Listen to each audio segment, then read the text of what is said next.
Hi everybody, this is Bogus Reviews, and today I'm going to be doing a review on the Marvel Legends Armored Thanos Build-A-Figure. So before we take a look at Thanos, let's take a look at the only accessory that he comes with, his dual-bladed sword. So looking at the sword, it's cast in a shimmery silver color, and has some nice sculpt detail to each of the blades. And it looks pretty good, though it would have looked better if it would have had like a black wash, or maybe a gunmetal wash over it. That would have looked really nice. Now, fitting it in his hand is a little bit of a problem because, as you can see, his hand is it should be closed a little more, and it's more open like that. So it is tough to get it to stay in his hand. And if you do, it'll be very loose, as you can see. And before I get into this review, people keep asking why Thanos needs a sword to fight when he has the Infinity Gauntlet. And the reason to that is because if you watch the end of Infinity War after the snap, Thanos' gauntlet, the Infinity Gauntlet here, is destroyed. Like, it's damaged and smoldering, and his arm's even damaged too. So, you know, all of the power in the gauntlet is drained from that. So, he doesn't have that to fall back on to fight with anymore. So that's why he has the sword, because he, like I said, he can't rely on the gauntlet anymore, so he has to use the sword. So hopefully that cleared it up for anyone that was wondering. So now let's take a look at the head sculpt. So the head sculpt looks really good for this armored Thanos. The helmet has some nice sculpt detail to it, and it's cast in that, it's a light gold. I wouldn't call it a dark gold, it should be a darker color gold. But it's cast in that light gold and has a little bit of that shimmery brown, that brownish gold color over it. And the head sculpt looks almost identical to the previous Thanos Build-A-Figure. There. Beside my review station here, I have the head sculpt. And it looks, well, it looks a little different. I suppose the mouth isn't open as wide. But the head sculpt is definitely similar. Of course, it'd have to be a new head sculpt, just retooled to have the helmet on it, because the helmet is glued down. And the eyes on it, I wish they would fix the eyes. It looks like he's either squinting or his eyes are really, really, really tiny. So I'll probably definitely repaint the eyes. But the teeth came out a lot better than the previous Thanos. They came out clean, and he doesn't have all wonky teeth. And the sculpt detail to the rest of his armor is also really good. It's cast in that same color as his helmet, that light gold, but it looks really nice. The only way that it could have been better is to have a black wash over. I know I say that a lot, but black washes really just bring out a lot of the details, and I think it just looks better. Now, surprisingly, this Build-A-Figure Thanos is accurate to the movie. Well, semi-accurate, I should say. The sculpt and the overall look of it is accurate, but the browns right here, that brownish gold, should be a navy blue. But, you know, to me, a collar being off is a lot easier to fix than the look being off. The articulation is a lot different than standard Marvel Legends figures. Build-A-Figures, I should say. Honestly, it just reminds me of like a Mattel DC Multiverse Build-A-Figure articulation, because the articulation is kind of odd on them. Like, he doesn't have ankle rockers. And it's kind of hard to get him to stand sometimes, especially in an action pose, which is kind of tough to get him in an action pose because of the tunic being so hard. But there's the armor on his shoulder right there, and if you look right there, a little bit of that silver leaked onto the skin tone right there. And the armor right here on his forearm is very soft. I feel like that's what they should have made the tunic out of right here. And taking a look at his gauntlet, they did change the color of it. I do think it looks damaged, because here is the MCU 10th anniversary.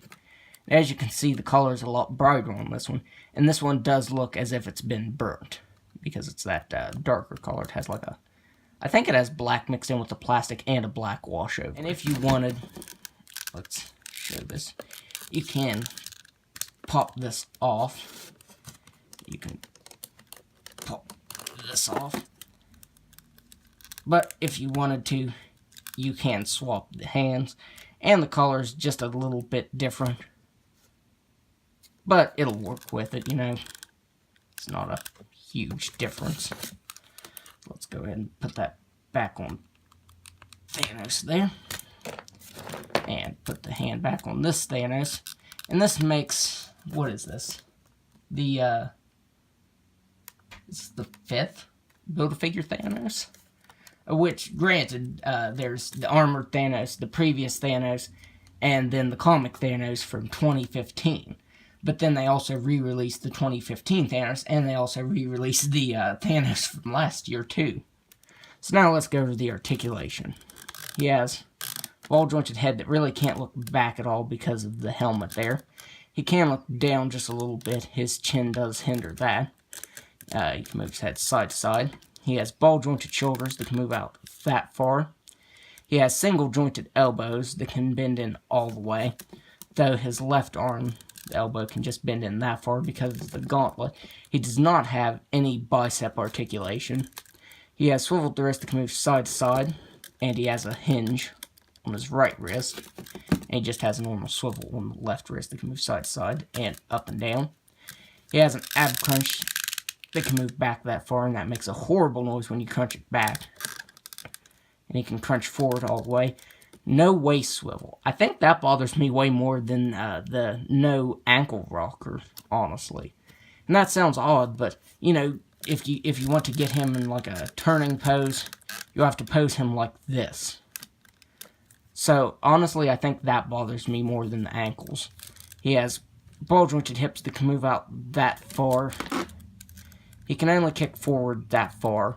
And part of it is because of the armor, and part of it is because of this hard tunic here. He has swiveled the thigh that can only move side to side slightly. He has double-jointed knee, and swiveled the ankle that can move up and down, and side to side slightly.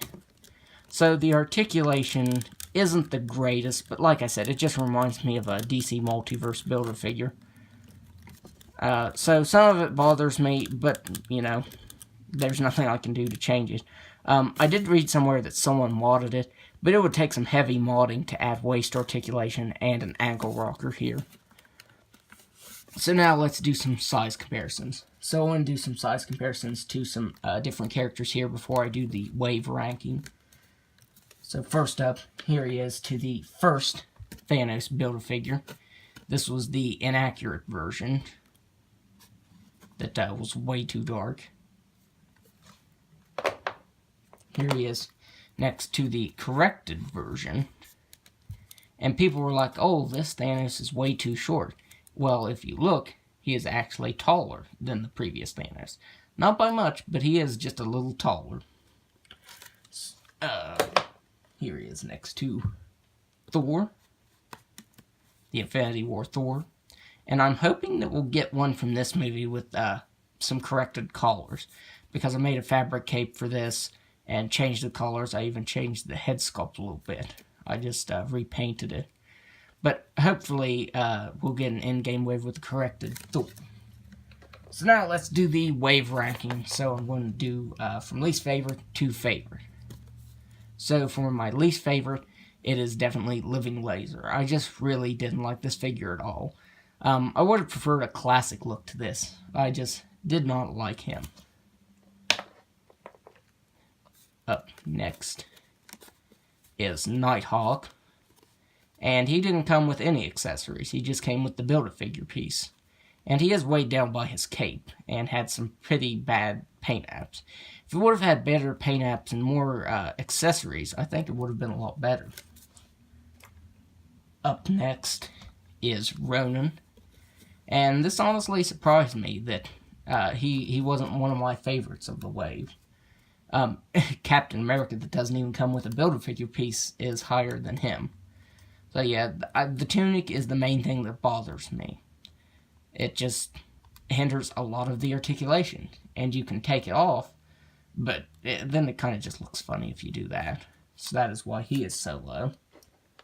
And now we're in the top 4. Number 4 is Citizen V. And even though this is a reuse of the Bucky, Cap, and Daredevil figure, I love it. It is just a really good figure. It's a good comic figure. In third place is the Captain America figure. And I ended up swapping the head with the Civil War Captain America head. I think that just looks a lot better. And he looks really short next to Thanos. Now, the top two, I kept changing these a lot. I think I'm finally comfortable with how I rank these. In number 2 is Hercules. And him and Ebony Maw, both of them, I kept switching the order of them. And for number 1 is Ebony Maw. This is definitely my favorite figure of the wave. And we complete the Black Order with him. And as you can see, he is really tall because he comes to Thanos' shoulders. So yeah, my favorite figure out of this wave is Ebony Maw. So overall, I really like the Thanos Build-A-Figure. It definitely has its flaws. I'm not going to say it doesn't have any flaws. The articulation could have been better. Like I said, it doesn't bother me that much. I mean, yeah, it would have been nice if they would have added it in, but I can't do anything to change that. And some of the colors aren't quite accurate. I mean, the gold could have been a lot darker. That's something simple. And this should be navy, which is a simple fix. I'll probably repaint this Build-A-Figure this weekend. So yeah, even though he is a good Build-A-Figure, he definitely has some flaws. But I'd still recommend picking him up. So that's my review. If you like this review, be sure to hit the like button, subscribe to my channel, and comment down below. Thanks for watching.